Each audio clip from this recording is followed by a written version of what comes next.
नमस्कार दोस्तों, आप सुन रहे हैं आकाशवाणी अहमदाबाद वडोदरा केंद्र से युवाओं का प्रिय कार्यक्रम युववाणी। मैं हूं आपकी साथी कीर्ति वैष्णव। दोस्तों, हमारे आसपास की दुनिया कितनी तेजी से बदल रही है ना। मोबाइल बदल रहे हैं, फैशन बदल रहा है, हमारे बात करने का तरीका बदल रहा है और यहाँ तक कि हमारा म्यूजिक भी हर रोज बदल रहा है। आज की इस दुनिया में हर रोज न जाने कितने नए सिंगर्स आते हैं। कुछ दिन इंटरनेट और सोशल मीडिया पर छाए रहते हैं और फिर एक वक्त ऐसा आता है जब लोग उन्हें और उनके गानों को भूल जाते हैं। लेकिन इस दुनिया में कुछ लोग ऐसे भी होते हैं जो किसी एक जमाने के लिए नहीं गाते। वे जब तक इस दुनिया में रहते हैं खुद संगीत की एक ऐसी पहचान बन जाते हैं जो कभी पुरानी नहीं होती। आज का हमारा ये पूरा कार्यक्रम संगीत जगत के एक ऐसे ही अनमोल सितारे को समर्पित है जो भले ही आज हमारे बीच नहीं है, लेकिन जिनकी आवाज और जिनकी यादें हमेशा हमेशा के लिए अमर हो चुकी हैं। हम सब मिलकर आज पूरे सम्मान के साथ याद कर रहे हैं करोड़ों दिलों पर राज करने वाली हमारी चहेती आशा भोसले जी को। दोस्तों, जब आशा जी इस दुनिया से गईं तो सिर्फ एक बड़ी सिंगर ही नहीं गईं, बल्कि संगीत का एक ऐसा सुंदर और जोश से भरा चैप्टर हमेशा के लिए बंद हो गया, जिसने 80 सालों से भी ज्यादा केवल भारत ही नहीं बल्कि पूरी दुनिया को झूमना, नाचना और हंसना सिखाया था। आमतौर पर जब आज की युवा पीढ़ी किसी ऐसे कलाकार के बारे में सुनती है जिसने 1943 में अपना करियर शुरू किया हो, तो उन्हें लगता है कि यह उनके दादा दादी के जमाने की बात है। युवाओं को लगता है कि पुराने कलाकारों की सोच या उनका स्टाइल आज के इस इंटरनेट और डिजिटल युग के लोगों से कैसे मैच कर सकता है। आज के युवाओं की अपनी एक अलग दुनिया है, अपने अलग रीमिक्स हैं, रैप म्यूजिक है और अपनी अलग पसंद है। लेकिन आशा भोसले पूरे इतिहास में एक ऐसा नाम थी जिन्होंने पुरानी पीढ़ी और नई पीढ़ी के बीच इस फासले को हमेशा के लिए मिटा दिया था। ऐसे ही एक गीत ने दशकों से श्रोताओं के दिलों में अपनी जगह बनाई हुई है। दोस्तों, चाहे 1950 का वह ब्लैक एंड व्हाइट फिल्मों का दौर रहा हो जब लोग ग्रामोफोन पर गाने सुनते थे, चाहे 70 का वह दौर रहा हो जब इलेक्ट्रिक गिटार और रॉक एंड रोल ने फिल्मों में कदम रखा था, या 19 का वह दौर जब कैसेट और म्यूजिक वीडियो का चलन शुरू हुआ था, आज का यह नया दौर हो जहां म्यूजिक सीधे हमारे फोन और एप्स पर आ चुका है। आशा भोसले जी हर एक दौर में उतनी ही नई और फ्रेश लगती हैं। उनकी आवाज में एक अजीब सा जादू था, एक ऐसा जोश था जो उम्र को नहीं मानता था। जब वे गाती थी तो सुनने वाले को कभी ऐसा नहीं लगता था कि कोई बहुत बुजुर्ग कलाकार गा रहा हो, बल्कि ऐसा लगता था कि आपकी ही उम्र का कोई बहुत करीबी दोस्त अपनी खुशियां और अपने नखरे आपके सामने रख रहा हो। उनकी गायकी की सबसे बड़ी ताकत यही थी कि उसमें कोई बनावटीपन या दिखावा नहीं था। वे बहुत ही सहज और आसान तरीके से गाती थी। यही वजह है कि आज के युवा भी जब उनके पुराने गानों को इंटरनेट या इंस्टाग्राम रील्स पर सुनते हैं तो उन्हें वह गाने पुराने नहीं लगते, बल्कि उनमें आज के युवाओं को एक अलग तरह का स्वैग और स्टाइल नजर आता है। आज के इस विशेष कार्यक्रम में हम उनके इसी शानदार और संघर्षों से भरे सफर की कुछ ऐसी अनसुनी कहानियों को याद करेंगे जिन्हें सुनकर आपका दिल उनके लिए आदर से भर जाएगा। हम यह जानेंगे कि एक साधारण सी लड़की ने कैसे अपने लगन और मेहनत के बल पर पूरी दुनिया में सबसे बड़ी पहचान बनाई। और सबसे जरूरी बात यह है कि आज की हमारी ये जो युवा पीढ़ी है वह आशा जी की लाइफ से अपनी खुद की जिंदगी को बेहतर और कामयाब बनाने के लिए क्या क्या सबक सीख सकती है। दोस्तों, किसी भी इंसान की महानता इस बात से नहीं देखी जाती कि उसे कामयाबी कितनी आसानी से मिल गई। महानता इस बात से देखी जाती है कि उसने मुश्किल रास्तों पर चलकर खुद को कैसे साबित किया। अगर हम इस तरह देखें तो आशा भोसले जी की पूरी जिंदगी कड़े संघर्ष और कभी भी हार न मानने की एक बहुत बड़ी कहानी है। जब उन्होंने फिल्म इंडस्ट्री में एक प्लेबैक सिंगर के रूप में करियर शुरू किया था, तब का माहौल आज जैसा बिल्कुल नहीं था। आज तो आपके पास सोशल मीडिया है, टीवी शोज हैं, यूट्यूब है, जहां आप अपना टैलेंट दिखा सकते हैं।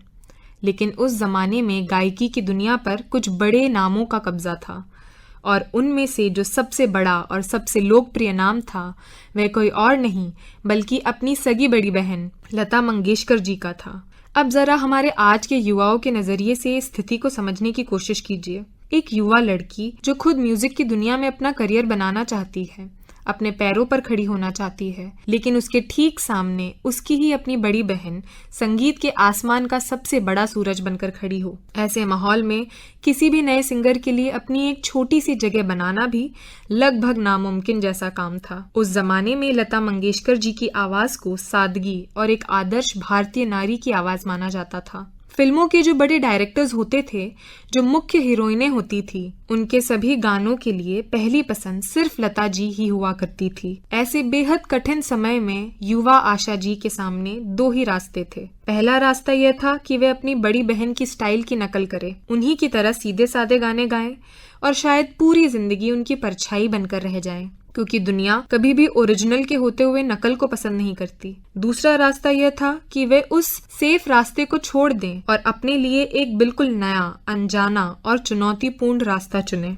आशा जी ने बिना डरे उस दूसरे और मुश्किल रास्ते को चुना। उन्होंने बहुत कम उम्र में यह पक्की जिद ठान ली थी कि वे किसी की नकल या परछाई बनकर नहीं जिएंगी, चाहे इसके लिए उन्हें कितनी भी कठिन मेहनत क्यों ना करनी पड़ी। वे दुनिया में अपनी खुद की एक अलग पहचान बनाना चाहती थी। शुरुआत में उन्हें फिल्मों की मुख्य हीरोइनों के गाने बिल्कुल नहीं मिलते थे। उन्हें वो गाने दिए जाते थे जिन्हें इंडस्ट्री के दूसरे बड़े सिंगर्स गाने से मना कर देते थे, या जो गाने थोड़े अलग किस्म के माने जाते थे। उस दौर के सिनेमा में जो डांसर्स होती थी या विलेन के साथ काम करने वाली एक्ट्रेसेस होती थी, उन पर फिल्माए जाने वाले तेज तर्रार, नटखट, थोड़े चुलबुले और डांस वाले गाने ही आशा जी के हिस्से में आते थे। लेकिन आशा जी की सबसे बड़ी खूबी यही थी कि उन्होंने कभी किसी काम को छोटा नहीं समझा। उन्होंने हर एक गाने को एक चैलेंज की तरह लिया। उन्होंने सोचा कि अगर सीधे साधे गाने पर उनकी बड़ी बहन का राज है, तो वे इन तेज और मुश्किल गानों में अपनी ऐसी पहचान बनाएंगी कि कोई उनका मुकाबला नहीं कर पाएगा। और दोस्तों, यहीं से हिंदी सिनेमा में एक ऐसी बिल्कुल नई गायिका की शुरुआत हुई जिसने आगे चलकर फिल्मों का पूरा अंदाज ही बदल कर रख दिया।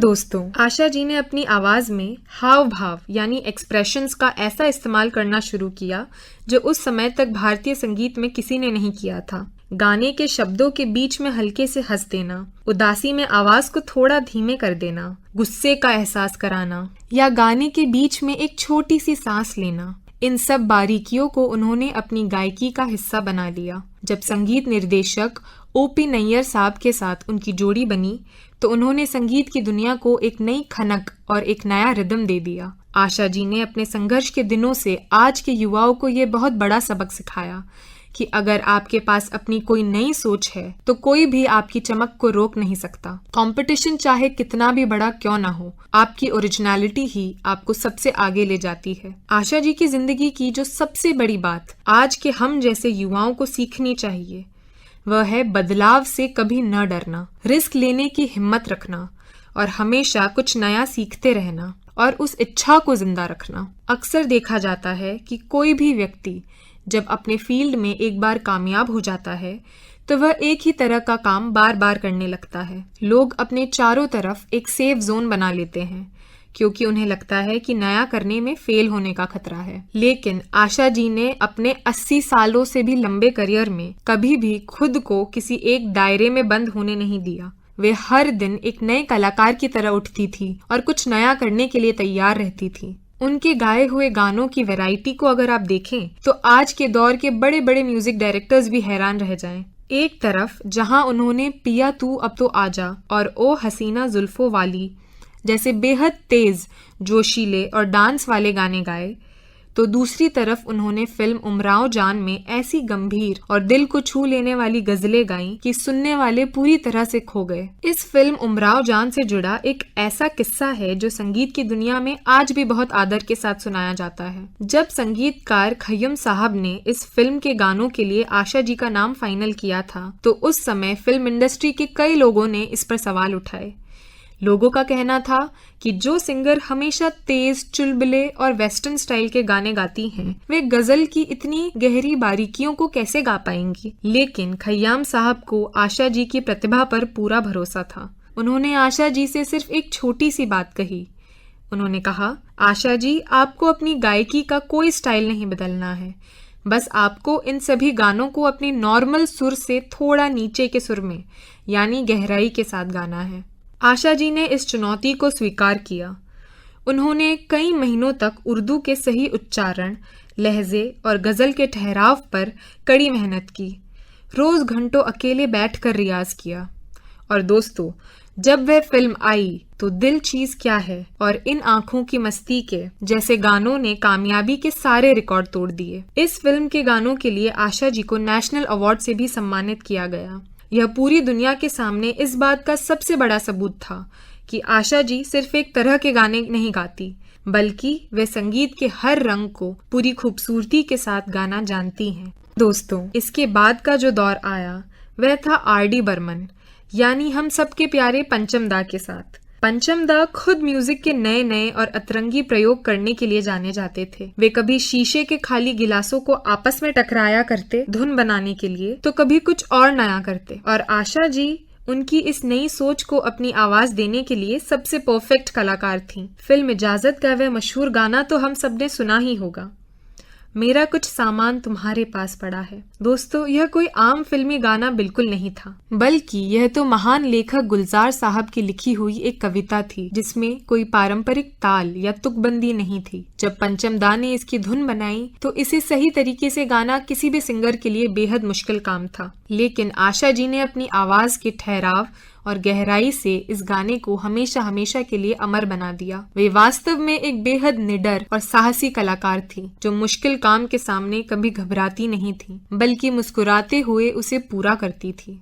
यह बात है 1990 के दशक की। यह वह समय था जब भारत में टीवी का नया नया क्रेज बढ़ रहा था। MTV और चैनल V युवाओं के बीच बहुत पॉपुलर हो रहे थे और पूरे देश में पॉप म्यूजिक यानी फिल्मों से अलग स्वतंत्र गानों का एक बिल्कुल नया दौर शुरू हो रहा था। हर दिन नए नए युवा सिंगर्स आ रहे थे जो म्यूजिक वीडियो बना रहे थे। उस समय जब फिल्म इंडस्ट्री के कई पुराने कलाकार इस नई तरह के संगीत की आलोचना कर रहे थे, तब आशा भोसले जी ने एक बार फिर अपनी उस आधुनिक और युवा सोच का परिचय दिया। 60 साल से भी कम उम्र में जब हमारे समाज में लोग काम से रिटायर होकर आराम करने के बारे में सोचते हैं, आशा जी ने उस समय के सबसे मॉडर्न म्यूजिशियन लेस्ली लुइस के साथ हाथ मिलाया और एक बहुत ही शानदार पॉप एल्बम निकाली, जिसका नाम था जानम समझा करो। उस म्यूजिक वीडियो में उनका अंदाज, उनका स्टाइल और उनकी एनर्जी इतनी जबरदस्त थी कि उन्होंने उस दौर के 20-22 साल के नए सिंगर्स को भी पीछे छोड़ दिया था। उन्होंने अपनी पुरानी धुनों को, जैसे ओ मेरे सोना रे, को नए जमाने के रिमिक्स के रूप में भी पेश किया,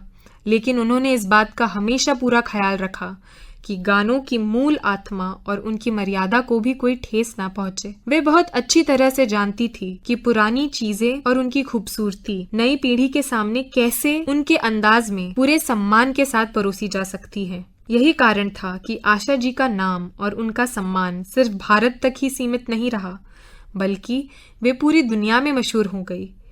वे दुनिया के उन बहुत कम भारतीय कलाकारों में से थी जिन्होंने इंटरनेशनल लेवल पर पश्चिमी संगीत के बड़े बड़े दिग्गजों के साथ बहुत ही सफल काम किए थे। उन्होंने मशहूर ब्रिटिश सिंगर बॉय जॉर्ज के साथ एक बहुत ही खूबसूरत गाना रिकॉर्ड किया था। इसके अलावा दुनिया के सबसे प्रतिष्ठित classical music group kroners quartet के साथ मिलकर उन्होंने एक पूरा एल्बम तैयार किया था। इस एल्बम के लिए उन्हें दुनिया के सबसे बड़े म्यूजिक अवार्ड ग्रैमी अवार्ड्स में भी नॉमिनेशन मिला था। यहाँ तक कि ब्रिटेन के एक बहुत ही मशहूर रॉक बैंड ने तो आशा जी के सम्मान में एक पूरा गाना ही लिख दिया था, जिसका नाम था ब्रिमफुल ऑफ आशा। यह गाना उस समय ब्रिटेन के म्यूजिक चार्ट्स में नंबर 1 पोजीशन पर पहुंच गया था। संगीत के प्रति उनके इसी अनोखे योगदान और रिकॉर्ड्स को देखते हुए साल 2011 में Guinness book of world records ने उन्हें दुनिया में सबसे अधिक गाने रिकॉर्ड करने वाली सिंगर के रूप में मान्यता दी थी। उन्होंने 20 से भी ज्यादा भाषाओं में 11,000 से भी ज्यादा गानों को अपनी आवाज दी थी। भारत सरकार ने भी उन्हें देश के बहुत बड़े नागरिक सम्मान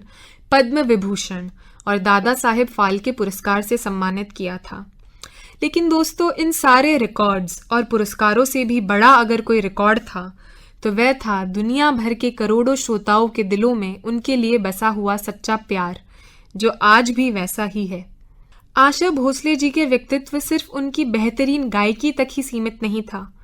वे वास्तव में एक ऐसी हिम्मत वाली और जिंदा दिल महिला थी जिन्होंने अपनी पर्सनल लाइफ में कई बड़े दुखों और उतार चढ़ाव का सामना किया, लेकिन उनकी सबसे बड़ी खूबी यही थी कि उन्होंने अपने जीवन के किसी भी निजी दुख को कभी अपनी आवाज की मिठास पर या अपने चेहरे की मुस्कान पर हावी नहीं होने दिया।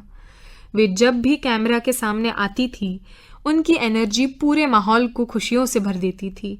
वे संगीत की जितनी बड़ी उस्ताद थीं, उतनी ही लाजवाब कुक यानी रसोइयाँ भी थी।